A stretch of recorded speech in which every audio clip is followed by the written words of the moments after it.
Pagi, selamat berjumpa dengan kembali. Hari ini saya mau bagi tentang satu ayat dari Keluaran pasal yang ke-34, Keluaran pasal yang ke-34, Keluaran pasal yang ke-34 ayat yang ke-6, Keluaran pasal 34 ayat yang kelima, ayat yang kelima. Keluaran 34 ayat 5 dan ayat 6. Satu kali kita tahu bahwa orang Israel pernah berbuat salah pada Tuhan ketika mereka membuat patung anak lembu emas. Dan Tuhan tentu saja menjadi marah. Dan dalam pemulihan, dalam rekonsiliasi ulang antara Israel dan Tuhan, Musa menjadi penengah, mediator rekonsiliasi antara Israel dan Tuhan hari itu di Gunung Sinai. Dan dalam satu peristiwa, saking marahnya Musa, dia menghancurkan dua loh batu yang ditulis oleh tangan Tuhan sendiri. Dan Tuhan kemudian menyuruh Musa untuk mencatat ulang dua loh batu yang baru atas peristiwa tersebut. Nah, dalam peristiwa kali kedua, di mana Musa kembali lagi naik di hadapan Tuhan di atas Gunung Sinai, dan Musa meminta sesuatu dari Tuhan nantinya, dia akan meminta supaya Tuhan menunjukkan kemuliaannya. Dan Tuhan memang menunjukkan kemuliaannya pada Musa. Dalam peristiwa itu, ketika Tuhan hadir, Musa melakukan sesuatu yang luar biasa menurut saya. Dalam Keluaran 34 ayat 5, Alkitab berkata, turunlah Tuhan dalam awan, lalu berdiri di sana dekat Musa, serta menyerukan nama Tuhan. Jadi apa yang Anda dan saya akan baca berikut, itu adalah nama Tuhan yang dipanggil oleh Musa.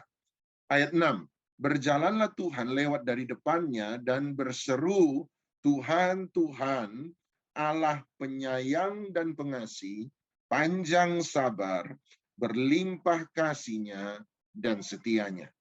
Nah, Musa kemudian memanggil nama Tuhan, dan seruan nama Tuhan adalah Tuhan, Tuhan, Yahweh, yang berarti Tuhan yang menyatakan dirinya kepada setiap umatnya. Berkata Tuhan Yahweh itu yang menyatakan diri adalah Allah, namanya Allah yang penyayang dan pengasih. Jadi ini namanya, sebab diserukanlah namanya. Yahweh, Yahweh, Allah penyayang dan pengasih. Yang kedua, dia berkata panjang sabar, Allah yang panjang sabar. Dan yang ketiga, dia berkata Allah yang berlimpah kasihnya dan setianya. Salah satu nama Tuhan adalah Allah yang setia.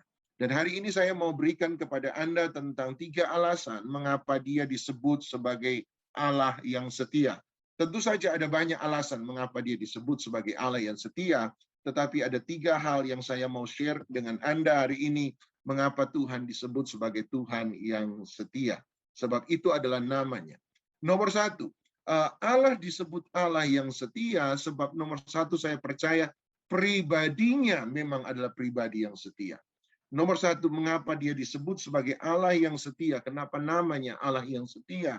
Sebab saya percaya nomor 1, pribadinya memang adalah pribadi yang setia.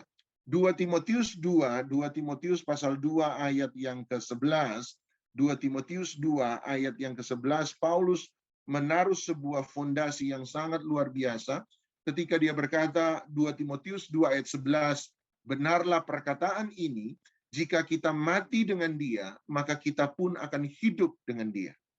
Jadi Paulus kemudian berkata, jika kita mati dengan Tuhan, maka kita pun akan hidup dengan Yesus Tuhan. Jadi saya selalu bilang ini adil. Kalau kita mati bersama dengan Kristus, maka kita pun akan hidup bersama-sama dengan Kristus. Bahasa orang sana cengli lah, adil ya. Jadi saya melakukan sesuatu yang positif, maka saya mendapatkan sesuatu yang positif juga. Kemudian Paulus ayat 12 berkata, jika kita bertekun, kita setia, kalau kita beriman kepada dia, maka kita pun akan ikut memerintah dengan dia. Dan saya percaya ini juga satu timbal balik yang bagus.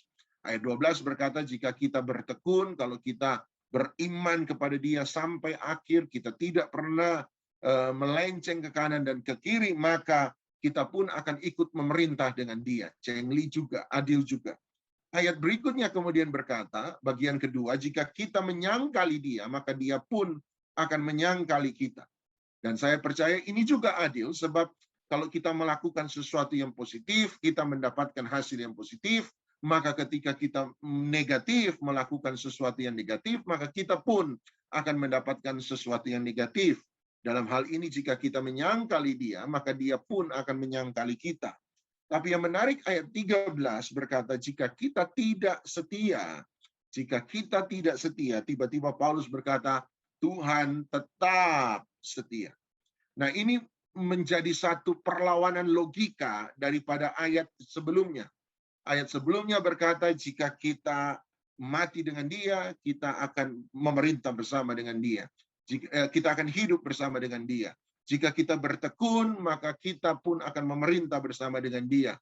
Ayat-ayat sebelumnya menyatakan bahwa apa yang kita perbuat, maka kita akan diperlakukan sama seperti yang kita lakukan. Tetapi menariknya ayat 13, tiba-tiba Paulus sedikit mengubah dan berkata, jika kita tidak setia, maka Tuhan tetap setia. Pertanyaannya, mengapa Tuhan melakukan sesuatu yang berbeda dari dua ayat yang sebelumnya? Mengapa ketika bicara soal kesetiaan, ketika kita menjadi tidak setia, Tuhan tetap setia? Paulus kemudian memberikan satu dasar yang sangat luar biasa dan berkata, karena Tuhan tidak dapat menyangkali dirinya sendiri. Sebab Tuhan tidak dapat menyangkali dirinya sendiri. Sekali lagi, walaupun kita menyembah Tuhan yang maha kuasa, yang dapat melakukan segala sesuatu, tetapi di balik Tuhan yang maha kuasa, ada hal-hal yang dia tidak akan pernah lakukan. Dan dia tidak dapat untuk melakukan. Saya percaya salah satu hal yaitu Tuhan tidak dapat menyangkali dirinya sendiri. Tuhan itu adalah pribadi yang setia, sebab dia pribadi yang setia. Itu sebabnya ketika kita berbuat tidak setia kepada Tuhan, maka Tuhan tidak bisa membalas ketidaksetiaan kita dengan ketidaksetiaan. Kenapa? Sebab itu melanggar dirinya sendiri. Itu bukan pribadinya. Istilahnya kita itu bukan tabiatnya. Tuhan adalah Tuhan yang setia. Sekalipun diperlakukan tidak setia, Tuhan tidak bisa membalas ketidaksetiaan dengan ketidaksetiaan. Itu tabiatnya. Itu tabiat. Ada orang yang namanya setia tetapi tidak berbuat setia. Ada orang yang namanya dermawan tetapi tidak dermawan. Jadi seringkali kita tidak menghidupi tabiat kita. Satu kali ada cerita fabel atau cerita binatang, cerita dongeng tentu saja. Cerita dongeng satu kali seekor kalajengking harus melewati sebuah sungai yang cukup besar buat dia. Nah, kebetulan di ujung dari sungai itu ada seekor katak. Dan sang kalajengking berkata kepada sang katak, "Katak, bolehkah aku menumpang naik di atas punggungmu untuk supaya aku bisa menyeberang ke seberang?"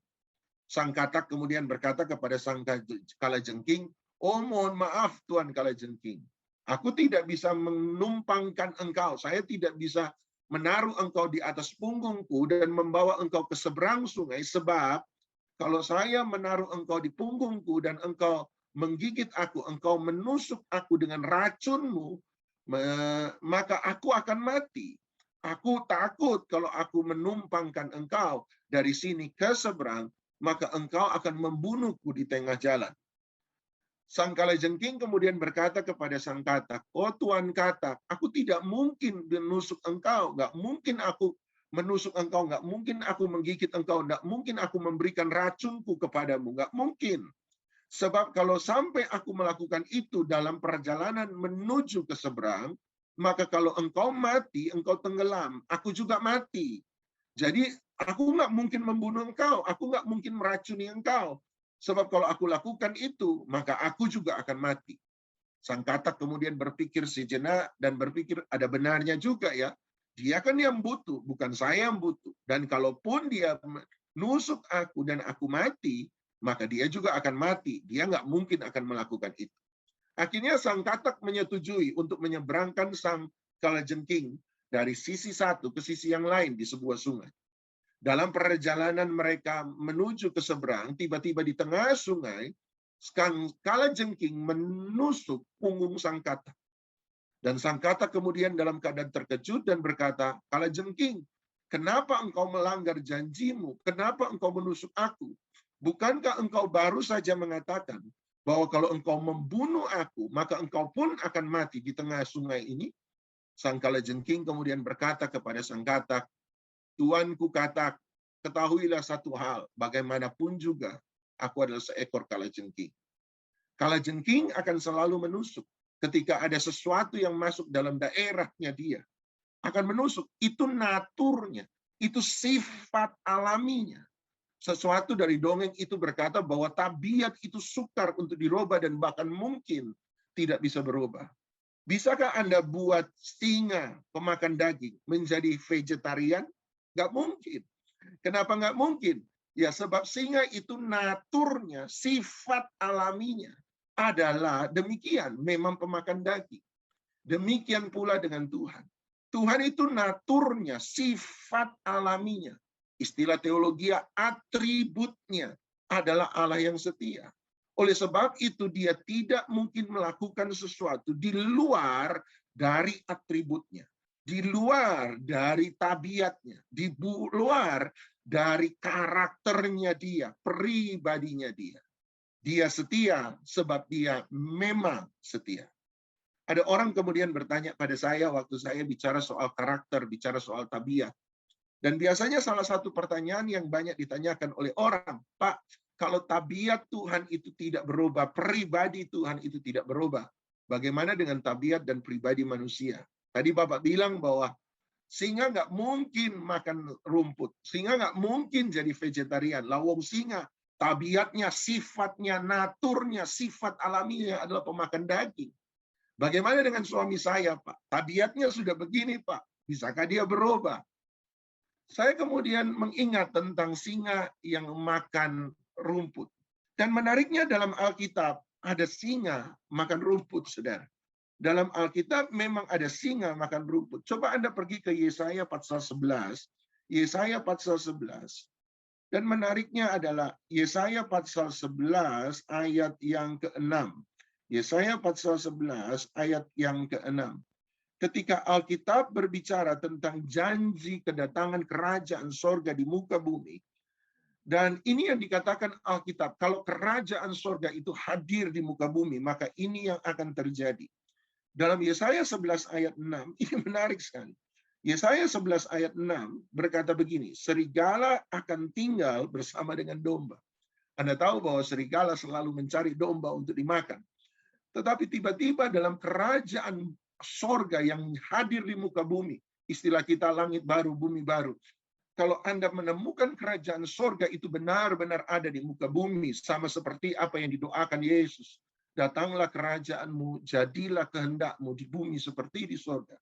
Maka Yesaya 11 akan 6 berkata, maka serigala akan tinggal bersama dengan domba. Serigala tidak akan memakan domba, domba tidak akan takut pada serigala. Dan terus dia berkata, macan tutul akan berbaring di samping kambing. Anak lembu dan anak singa akan makan rumput bersama-sama. Menarik sekali. Di dalam kerajaan baru, di dalam kerajaan sorga ada satu janji. Penciptaan baru. Dan penciptaan baru itu ketika terjadi, Allah ada kabar baik. Bahwa singa akan kembali makan rumput. Artinya dalam Tuhan, dalam kerajaan sorga, tabiat seseorang yang jahat dapat dirobahkan Tuhan menjadi sebuah tabiat yang baik. Yesaya 65. Yesaya 65. Ada yang kemudian berkata, "Wah Pak, suami saya bukan singa Pak. Singa masih ada baiknya dikit mungkin. Sama anak gak tega. Suami saya serigala Pak." Wah itu bahaya Pak. Yesaya 65 ayat yang ke-25. Yesaya pasal 65 ayat yang ke-25. Tolong Anda lihat sesuatu buat saya ini dahsyat. Yesaya 65 ayat yang ke-25. Yesaya 65 ayat yang ke-25. Dan buat saya ini luar biasa. Yesaya 65 ayat 25. Kembali lagi dalam janji pemulihan kerajaan sorga di muka bumi. Alkitab membicarakan ini kepada kita. Alkitab berkata serigala dan anak domba akan bersama-sama makan rumput. Bukan cuma singa yang makan rumput, tetapi serigala juga akan makan rumput. Singa akan makan jerami seperti lembu. Dan ular, perhatikan, ular akan hidup dari debu. Tidak ada yang akan berbuat jahat atau yang berlaku busuk di segenap gunungku yang kudus, firman Tuhan. Menarik sekali. Dia berkata bahwa serigala akan makan rumput, singa akan makan jerami, tapi ada satu binatang yang makanannya tidak pernah berubah. Ada satu binatang yang makanannya tidak pernah berubah. Siapa? Ular. Sejak dari Kejadian 3, Tuhan mengutuk ular dan berkata, ular mulai dari sekarang, makananmu adalah debu tanah. Ketika manusia jatuh dalam dosa, kutukan Tuhan kepada ular adalah ular, salah satunya adalah ular akan memakan debu tanah. Dan menarik dalam janji perjanjian Tuhan, bahwa ketika langit baru, bumi baru, kerajaan sorga di muka bumi terjadi, dia berkata, serigala akan kembali makan rumput, singa akan kembali makan jerami, tetapi ada satu binatang yang tidak pernah berubah makanan. Siapa? Ular. Jadi saya suka bilang, saya sama teman-teman saya suka bilang begini, semua binatang berubah, kecuali satu binatang yang nggak berubah, ular. Jadi kalau sampai ada orang tidak mau berubah, nah Anda tahu Anda harus panggil dia apa? Ular, saudara. Saya berdoa bahwa Anda, apapun tabiat Anda, apapun karakter masa lalu Anda tetap bisa dirubah. Kalau Bapa kita di sorga itu setia, maka kita pun pasti bisa setia. Kalau Tuhan itu baik, sejahat-jahatnya orang, kuasa penciptaan baru bisa mengubah yang jahat menjadi baik. Hanya ada satu yang tidak akan pernah mau berubah. Dan kalau dia tidak mau berubah, Yesaya 65:25 berkata, dia sesungguhnya adalah ular. Dia adalah sesungguhnya si jahat yang tidak pernah mau berubah. Saya berdoa, Tuhan tidak pernah menyebut Anda ular, sebab Anda tidak pernah mau berubah. Sekalipun Anda singa, Anda tetap bisa berubah. Sekalipun Anda serigala, Anda tetap bisa berubah. Serigala bisa berubah. Dan Tuhan mengutus kita sebagai domba di tengah-tengah serigala, sebab dia percaya satu hal, serigala pun dapat berubah. Hanya satu yang tidak berubah, yaitu ular. Nah, mari yang kedua. Kenapa Tuhan disebut setia? Satu, karena pribadinya adalah pribadi yang setia. Yang kedua, Bilangan pasal 23 ayat yang ke-19. Bilangan pasal 23 ayat 19. Bilangan 23 ayat 19. Bilangan 23 ayat 19, Allah bukanlah manusia sehingga dia berdusta. Bukan anak manusia sehingga dia menyesal. Masakan dia berfirman dan tidak melakukannya, atau berbicara dan tidak menepatinya. Alasan kedua kenapa Tuhan disebut Tuhan yang setia. Satu, sebab naturnya, sifatnya, pribadinya, tabiatnya, karakternya adalah karakter, tabiat, natur, sifat alami yang setia. Satu, karena dia memang setia. Yang kedua, kenapa dia disebut setia? Sebab semua yang dia firmankan akan dia lakukan. Semua yang dia firmankan akan dia kerjakan. Yang kedua, Allah disebut Allah setia sebab dia setia pada firman-Nya. Dia setia pada perkataannya. Dia tidak pernah berubah dalam hal firman. Tuhan Yesus berkata, langit dan bumi boleh lenyap, tetapi satu iota, satu titik dalam firman Tuhan tidak akan pernah berlalu. Saya percaya bahwa Tuhan itu setia sebab firman-Nya adalah firman yang setia. Dia akan selalu menggenapi janjinya. Oleh sebab itu kita bisa bergantung kepada Tuhan, sebab Tuhan tidak akan pernah mengkhianati firman-Nya sendiri. Manusia suka berubah dalam perkataan. Manusia suka berubah. Antara pagi dan malam seringkali berubah. Pagi ke kanan, malam boleh berubah ke kiri. Pagi boleh bicara ya, malam boleh bilang tidak. Pagi bilang biru, malam bisa bilang merah. Pagi bisa bilang lurus, malam bisa bilang balik ke belakang. Manusia suka berubah. Dengar aja lagu manusia. Lagu manusia ada yang berkata begini. Kau yang memulai, kau yang mengakhiri. Nah, kemudian dia berkata apa? Kau yang berjanji, kau yang mengingkari. Oh ye, oh ye. Nah, itu manusia. Manusia suka berubah katanya. Kau yang memulai, kau yang mengakhiri, kau yang berjanji, kau juga yang mengingkari. Saya tambah belakang, oh ye, oh ye. Ada lagu manusia lama, ada lagu lama dunia berkata begini. Lagu dunia berkata, Memang lidah tak bertulang, tak berbekas kata-kata. Kemudian dia bilang apa?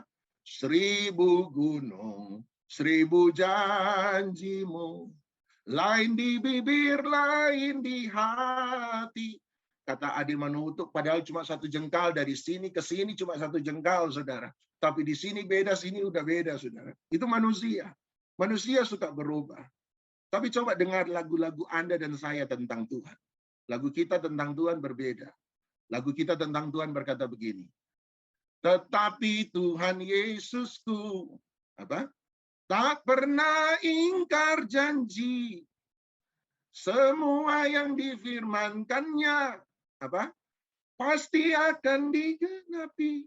Syalalala. Tuhan Yesus, Anda dan saya tidak pernah berubah. Semua yang dia firmankan, dia pasti akan menggenapi. Itu sebabnya kita bisa percaya kepada dia. Kenapa? Sebab dia menyatakan bahwa semua yang dia firmankan, dia genapi. Waktu Yesus ada di muka bumi, sekian banyak nubuatan tentang kedatangan Mesias. Semuanya dia genapi, satu demi satu dia genapi.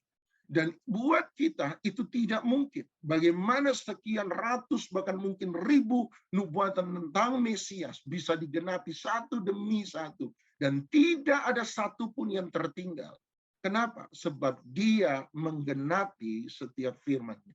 Alkitab berkata dia bukan Allah yang berdusta, yang akan mengingkari setiap janji. Dan kalau dia sudah berjanji pada kita, bahwa dia akan menolong kita, kita bisa percaya bahwa Tuhan Yesus pasti akan menolong kita apapun yang terjadi.